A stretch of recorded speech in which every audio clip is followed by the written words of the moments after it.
ఈ వీడియోలో మనము సిపియు యూటిలైజేషన్‌ని ఇంకా బెటర్‌గా అండర్‌స్టాండ్ చేసుకోవడానికి ట్రై చేద్దాం. సో, నిన్నటి వరకు మనం నార్మల్‌గా సిపియు యూటిలైజేషన్ చూసినాము. ఈరోజు క్లస్టర్‌లో యూటిలైజేషన్ చూద్దాం. క్లస్టర్ అంటే ఒక group of CPUs.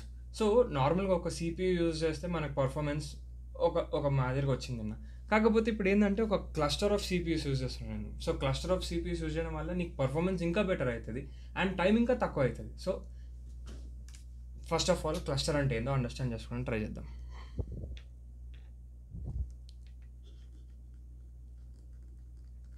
So cluster is a group of CPUs. Group of CPUs. So సిపియూస్ని మనము ఒక దగ్గర పెడుతున్నాం అంతే. సిపియూస్ని అన్నిటిని మనం ఒక దగ్గర పెడుతున్నాం. ఒక దగ్గర పెడితే అదొక క్లస్టర్ అయింది. ఓకే. సో ఇప్పుడు సపోజ్ ఇట్లాంటి ఒక సిచ్యువేషన్ ఉంది. ఎక్కడైతే మనకి ఒక క్లస్టర్లో త్రీ సిపియూస్ ఉన్నాయి. క్లస్టర్లో 3 సిపియూస్ ఉన్నాయి. So cluster has 3 CPUs and మన దగ్గర 6 టాస్క్స్ ఉన్నాయి. 6 ఉన్నాయి మొత్తం. తర్వాత ఐఓ టైం వచ్చేసి ఒక 60% ఉంది. అంటే నిన్న మాట్లాడినాం కదా, ఒక మొత్తం ప్రాసెస్లో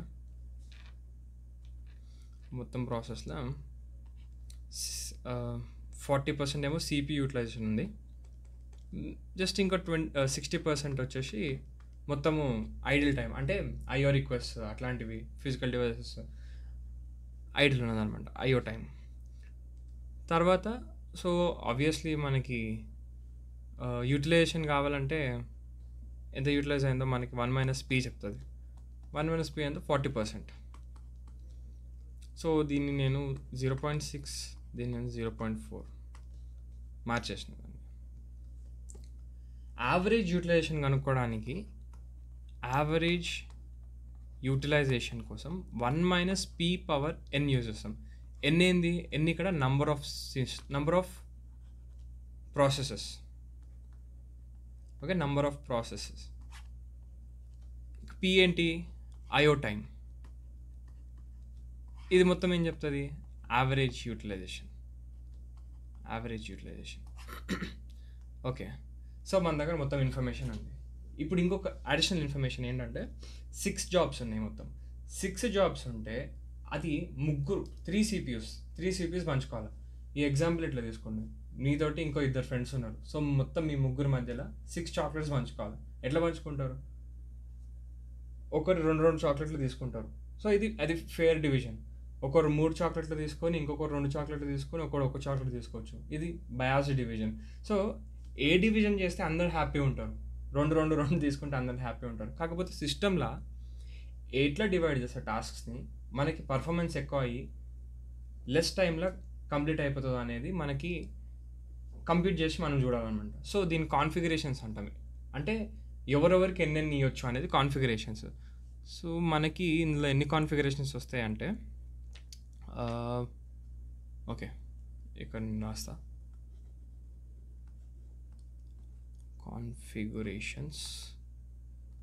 కాన్ఫిగరేషన్స్ వచ్చేసి ఫస్ట్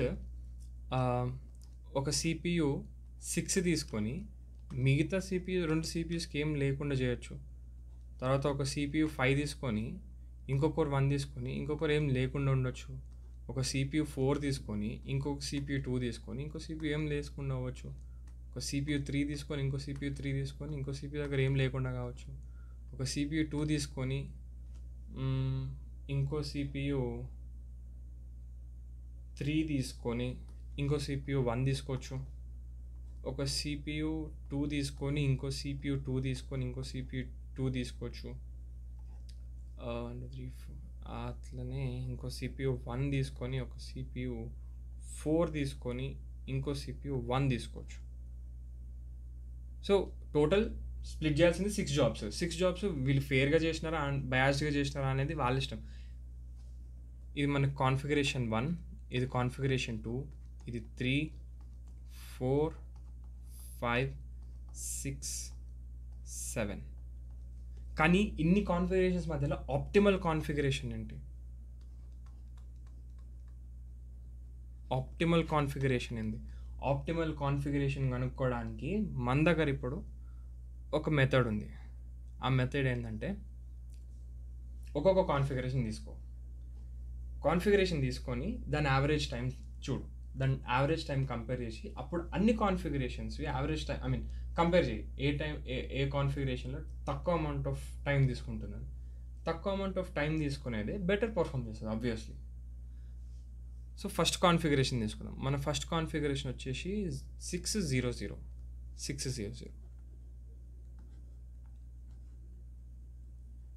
కాన్ఫిగరేషన్ 1 600. 600 అంటే ఏం లేదు. CPU 1 ఏమో 6 జాబ్స్ తీసుకుంది, CPU 2 ఏమో ఏం జాబ్స్ తీసుకోలేదు, CPU 3 కూడా ఏం జాబ్స్ తీసుకోలేదు. ఎందుకంటే అన్ని జాబ్స్ ఒకటి అంటే ఒక ఫ్రెండ్ గుంజేసుకున్నాడు 6 చాక్లెట్లు, మిగతా వాళ్ళు ఏం తింటారు, ఏం తినరు కదా. సో ఇప్పుడు ఫస్ట్ థింగ్ మీరు గుర్తుపెట్టుకోవాల్సింది ఏంటంటే ఇట్లాంటి కాన్ఫిగరేషన్ చూసినప్పుడు మ్యాక్సిమం ప్రాసెసెస్ ఎక్కడున్నాయి అది చూడాలి. ఎందుకో నేను చెప్తాను ఇప్పుడు. సో ఫస్ట్ ఇది CPU 1, ఇది CPU 2, ఇది CPU 3. ఈ CPU 1, CPU 2, CPU 3 ఎట్లున్నాయంటే దే ఆర్ ఇండిపెండెంట్. ఇదంతా ఒక క్లస్టర్, బట్ అవి ఇండిపెండెంట్ ఉన్నాయి. ఇండిపెండెంట్ ఉండడం అంటే ఏంటంటే ఇదంతా ఒక క్లస్టర్ అన్న, and these CPUs are independent of each other.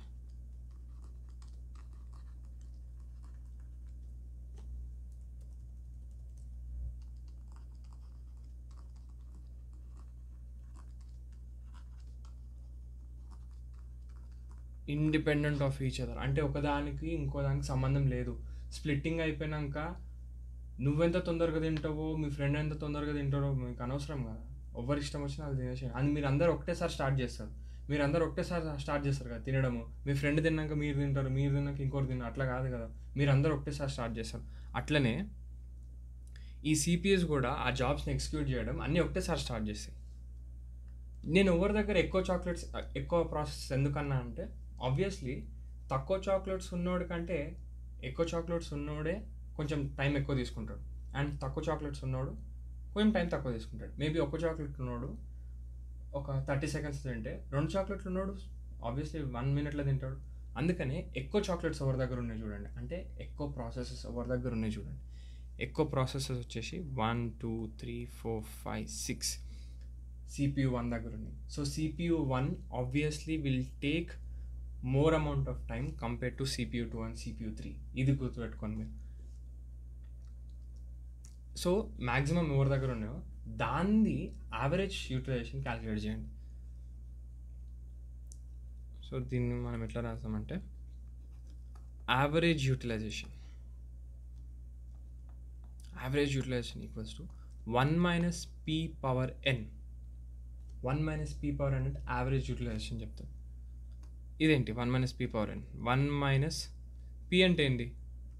0.6 కదా, ఎందుకంటే 60% ఆఫ్ ద 10 seconds. 0.6 పవర్ ఎన్ని ప్రాసెసెస్ ఉన్నాయి మనకి? 6 ప్రాసెసెస్ ఉన్నాయి కాబట్టి 1 - 0.6 power 6 0.95. 0.95 అంటే almost 95% of the CPU is being utilized అని అర్థం. ఇప్పుడు మ్యాక్సిమం ప్రాసెసెస్ది యావరేజ్ యూటిలైజేషన్ క్యాలిక్యులేట్ చేశారు.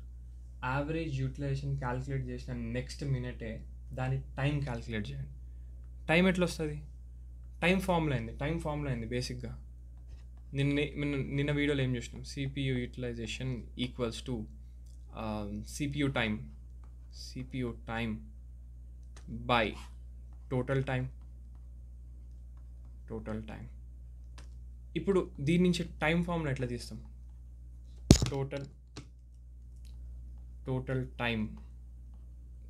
Time equal to CPU time by CPU utilization. ఏం లేదు, దీన్ని ఇక్కడ తీసుకురా, దీన్ని ఇక్కడ తీసుకురా, జనరల్ మ్యాథ్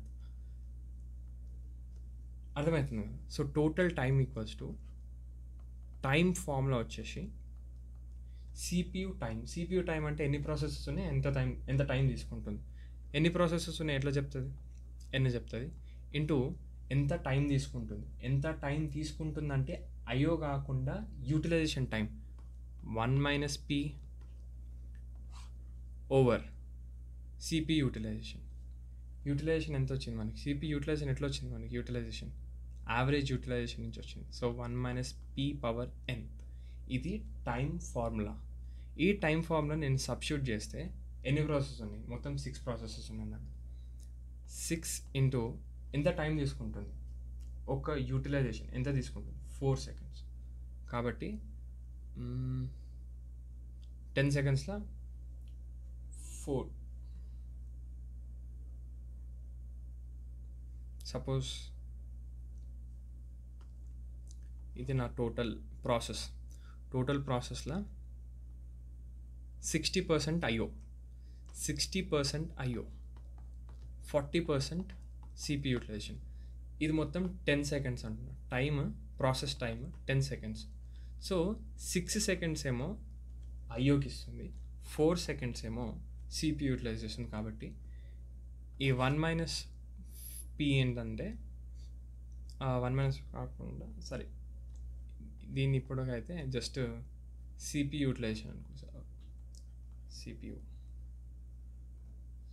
యూటిల్ టైం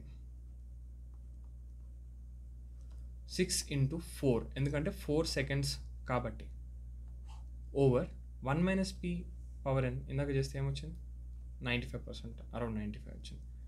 కాబట్టి దీన్ని 0.95 చేస్తాం. ఇదంతా వస్తుంది మొత్తం 6 × 4 ఓవర్ 0.95.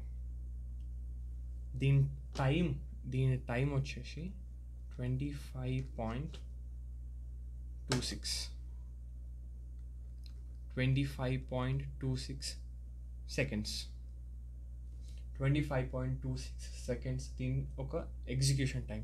అంటే మ్యాక్సిమం నంబర్ ఆఫ్ ప్రాసెసెస్ ఎక్కడ ఉన్నాయో అవన్నీ ఎగ్జిక్యూట్ కావడానికి ఈ క్లస్టర్ 1లో CPU 1 25.26 సెకండ్స్ ఆఫ్ టైం తీసుకుంది. ఇది తీసుకుంది కాబట్టి ఇప్పుడు CPU ఈ టైం లైన్ ప్లాట్ చేస్తాను నేను. బేసిక్ టైం లైన్ ప్లాట్ చేస్తాను.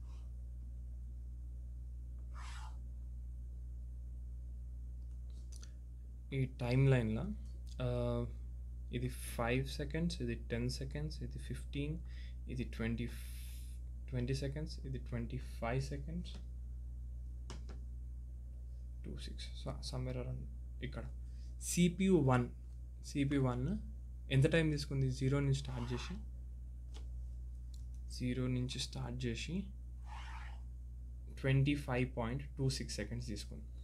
ఓకే, 25.26 సెకండ్స్ తీసుకుంది. 25.26 సెకండ్స్. ఇక్కడ నేను యూటిలైజేషన్ తీయడానికి నేను ఇక్కడ 20 ఎంత వచ్చింది నాకు ఇందాక 25.26 సబ్స్టిట్యూట్ చేస్తా. అండ్ నా యూటిలైజేషన్ ఎంత, CPU టైం ఎంత, 6 4s 24 ఓవర్ 25.26.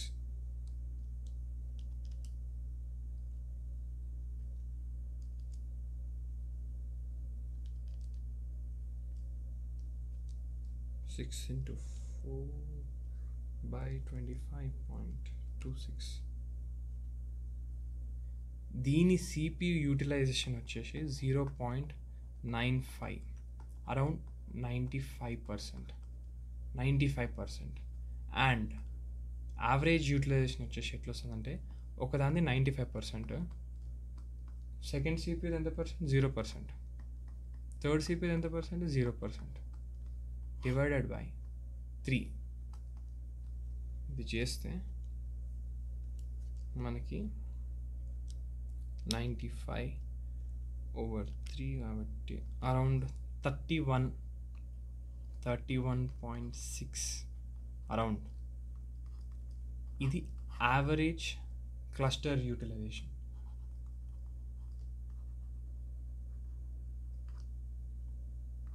CPU utilization. ఒక కాన్ఫిగరేషన్ది యూటిలైజేషన్ తీయడానికి ఇంత చేయాలి, ఇదంతా చేయాలి. అట్లనే ఇప్పుడు ఒక ఆప్టిమల్ దాని ఎగ్జాంపుల్ చూపిస్తాను. ఆప్టిమల్ది బేసిక్ 2 అనుకుందాం.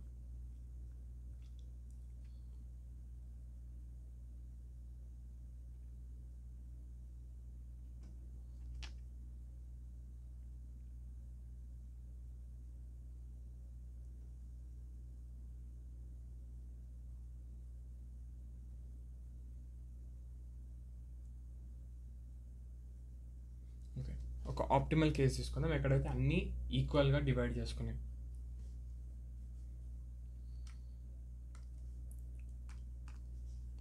దాన్ని నేను ఆప్టిమల్ కాన్ఫిగ్ అంట. ఆప్టిమల్ కాన్ఫిగరేషన్ 2 2 and 2 అంటే CPU 1లో 2 ఉన్నాయి ప్రాసెసెస్, CPU 2లో 2 ఉన్నాయి ప్రాసెసెస్, CPU 3లో 2 ఉన్నాయి ప్రాసెసెస్. అండ్ ఇదంతా ఒక క్లస్టర్, ఇప్పుడు ఎస్ నేనేమన్నా మ్యాక్సిమం ప్రాసెసెస్ ఎక్కడ ఉన్నాయో దాని యావరేజ్ టైం ఏమన్నా, ఇప్పుడు నువ్వు దేని యావరేజ్ చేసినా అంత సేమ్ వస్తుంది, ఎందుకంటే అన్ని దగ్గర సేమ్ ఉన్నాయి కాబట్టి. సో ఒక యావరేజ్ యూటిలైజేషన్ ఎంత? 1 - p power n, wear 1 - 0.6 power 2, 1 - 0.6 power 2, 0.6 0.64 0.64 is the average utilization. Okay, average utilization రాగానే నేనేం క్యాలిక్యులేట్ చేయాలి? CPU utilisation. CPU యూటిలైజేషన్ ఇట్లా వస్తుంది నాకు. CPU utilization equals to CPU time over total time. ఈ ఫార్ములా గుర్తుకు రావాలి. ఇప్పుడు టోటల్ టైం ఎంత అయిందో నేను క్యాలిక్యులేట్ చేసుకోవాలి. టోటల్ టైం నాకు ఎట్లా వస్తుంది? Total time equals to CPU time over CPU utilisation. CPUని యావరేజ్గా ఎంతసేపు యూటిలైజ్ చేసారు?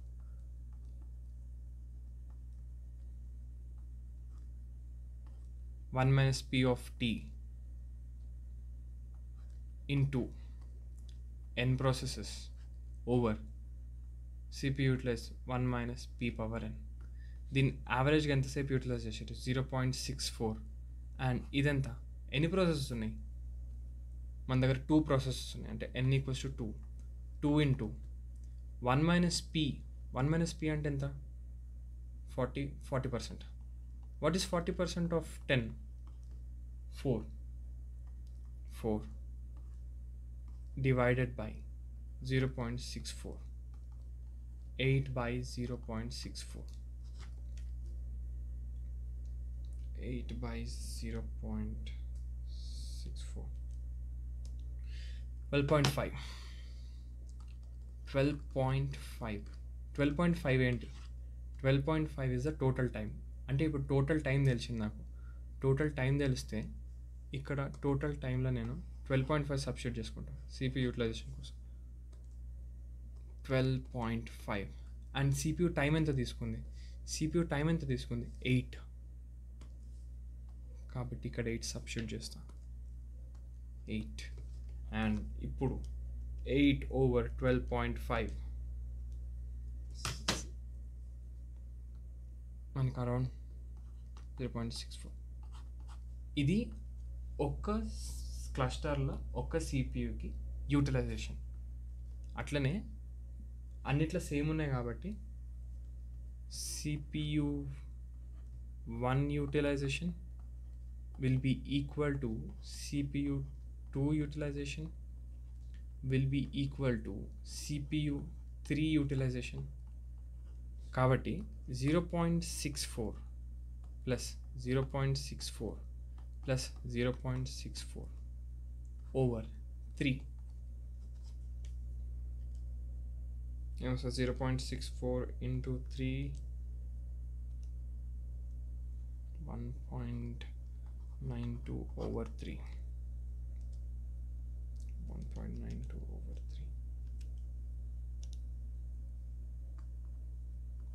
3. 0.64. So total 64%. 64% ఆఫ్ యూటిలైజేషన్ ఉంది ఇక్కడ.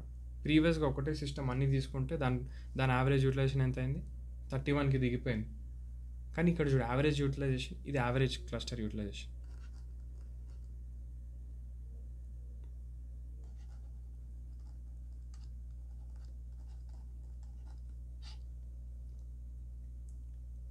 Average cluster utilization. సో దీనికి ఇంపార్టెంట్ ఫార్ములాస్ చెప్తాను నేను.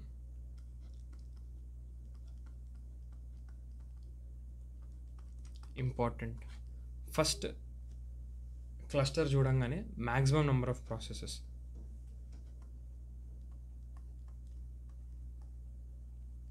మ్యాక్స్ ప్రాసెసెస్ ఎక్కడైతే ఉన్నదో మ్యాక్స్ ప్రాసెసెస్ది యావరేజ్ యూటిలైజేషన్ క్యాలిక్యులేట్ చేయండి.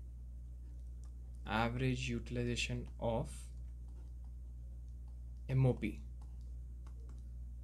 అప్పుడేమో 1 - p⁻n. ఇది ఎవరిది అంటే మ్యాక్సిమం నెంబర్ ఆఫ్ ప్రాసెసెస్ది ఎక్కడైతే సిపిలు ఉన్నాయో దానిది. అది క్యాలిక్యులేట్ చేసినాక దెన్ టైం క్యాలిక్యులేట్ చేయండి. టైం ఎంత? 1 - p(t) into n over 1 - p⁻n. Time calculate చేయండి. టైం క్యాలిక్యులేట్ చేసినాక దెన్ దీని నుంచి సిపి యూటిలైజేషన్ రివర్స్ క్యాలిక్యులేట్ చేయండి. ఇప్పుడు ఎట్లా అంటే మీకు టైం వస్తుంది కదా, ఈ టైంని ఇక్కడ సబ్స్టిట్యూట్ చేయండి. ఈ టైంని ఇక్కడ సబ్స్టిట్యూట్ చేసి ఇది యాజ్ ఇట్ ఈస్ దీన్ని చేసినాక మీకు ఒక్క సిపియుది యూటిలైజేషన్ వస్తుంది. ఒక్క సిపియుది యూటిలైజేషన్ అంటే ఈ ఒక్క సిపియు ఏంటంటే which has max number of processes. ఇలా మ్యాక్సిమం నెంబర్ ఆఫ్ ప్రాసెసెస్ ఉన్నాయి. ఎందుకు మ్యాక్సిమం నెంబర్ ఆఫ్ ప్రాసెస్ తీసుకుంటున్నామంటే తక్కువ నెంబర్ ఆఫ్ ప్రాసెసెస్ ఉన్న సిపియు కంటే ఎక్కువ నెంబర్ ఆఫ్ ప్రాసెస్ ఉన్న సిపియు కొంచెం ఎక్కువ టైం తీసుకుంటుంది కాబట్టి. తర్వాత ఇది అయిపోయాక సిపియు యూటిలైజేషన్ వచ్చేసింది. Then I belongs to cluster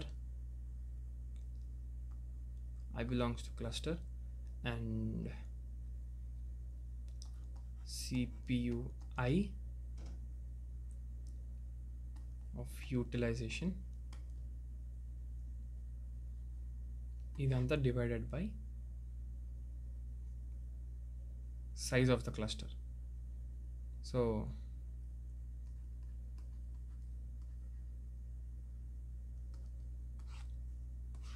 ఇది వేస్తే మనకి యావరేజ్ యూటిలైజేషన్ వస్తుంది. Average cluster utilisation.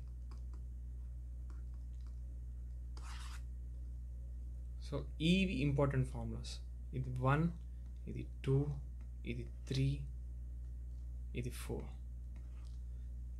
అండ్ ఈ టైంని బేస్ చేసుకొని ప్రతి ఒక్క సిపియుది యూటిలైజేషన్ క్యాలిక్యులేట్ చేయాలి. ఈ టైంని బేస్ చేసుకొని చేయాలి. ఏ టైంని? Maximum number of amount of time ఏదైతే తీసుకుందో ఆ టైంని బేస్ చేసుకొని చేయాలి. ఎందుకు ఆ టైం అంటే అది ఎగ్జిక్యూట్ చేసేంత వరకు మిగతావన్నీ అయిపోయి ఉంటాయి కాబట్టి ఈ అమౌంట్ ఆఫ్ టైం వరకు వెయిట్ చేయాలి. కాబట్టి based on the whole time అయిపోయిన దాన్ని యావరేజ్ యూటిలైజేషన్ క్యాలిక్యులేట్ చేయాలి. సో ఐ హోప్ మీకు ఈ వీడియో ఇన్ఫర్మేటివ్ ఉంది అనుకుంటున్నా. ఇంకో వీడియోతో మళ్ళీ కలుస్తాను.